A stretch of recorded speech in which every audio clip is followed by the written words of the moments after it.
Ever seen those creepy houses with eye-like windows staring out at you? Well, the most famous one might just be 112 Ocean Avenue in Amityville, New York.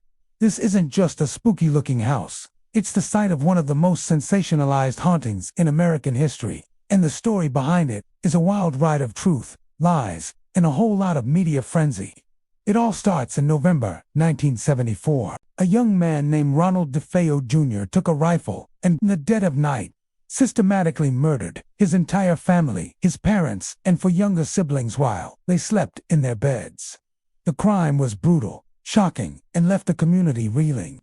The big, beautiful Dutch colonial house on the water sat empty for about a year.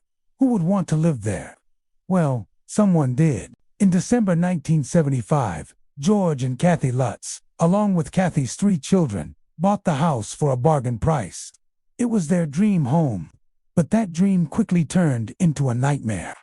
They fled the house just 28 days later, leaving all their belongings behind, claiming they were terrorized by supernatural forces. And this is where the story explodes. The Lutzes claimed all sorts of horrifying things happened. They talked about strange, unsettling odors, swarms of flies appearing in the middle of winter, and mysterious cold spots throughout the house. George said he started waking up every single night at 3:15 a.m., the estimated time of the DeFeo murders, feeling inexplicably ill and angry. The phenomena supposedly got more intense. Kathy reported levitating in her sleep. The walls allegedly oozed a strange green slime. One of the kids started talking to an imaginary friend named Jody, described as a demonic, pig-like creature with glowing red eyes. The family even claimed to have found a hidden blood-red room in the basement that was on the house's blueprints, a room the family dog was terrified of. They brought in a priest to bless the house, but he was allegedly slapped by an unseen force and heard a demonic voice scream, "Get out!" The story first hit local Long Island newspapers, but it was just the beginning. It soon landed in national magazines like Good Housekeeping and People, and the world became obsessed. The book The Amityville Horror, published in 1977, became a massive bestseller, followed by the iconic 1979 movie. The Amityville haunting was officially a global phenomenon. The house with the eye-like windows became a symbol of pure evil. But here's the twist. As the story's popularity grew, so did the skepticism.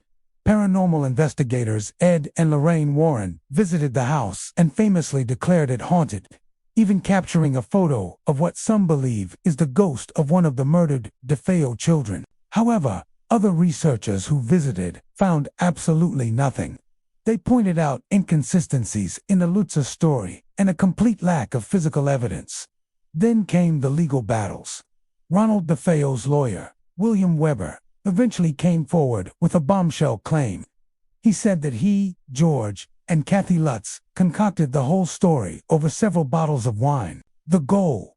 To create a sensational book and make a fortune. Weber suggested they took the real-life tragedy of the DeFeo murders and embellished it with classic horror tropes. That secret red room. It was just a small storage space, known to the previous owners. The swarms of flies. Maybe just a normal seasonal issue. So, was it all a hoax? A cleverly crafted ghost story designed for profit? It's complicated.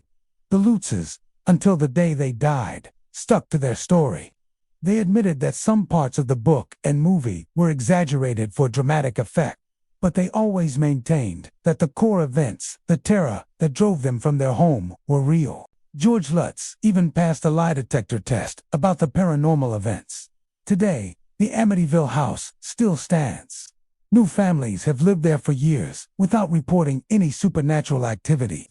They've even changed the iconic eye-like windows to quell the constant stream of tourists and ghost hunters. The Amityville Horror remains a fascinating case study. Was it a genuine, terrifying haunting, a masterful hoax, or perhaps something in between? A family, psychologically stressed from living in a murder house, who interpreted normal occurrences through a lens of fear? We may never know for sure, and that ambiguity is exactly what makes the story so enduring and so terrifying. What do you think happened at 112 Ocean Avenue? Let me know your theories down in the comments. Thanks for watching, and if you enjoyed this dive into the unknown, Don't forget to like and subscribe for more mysteries.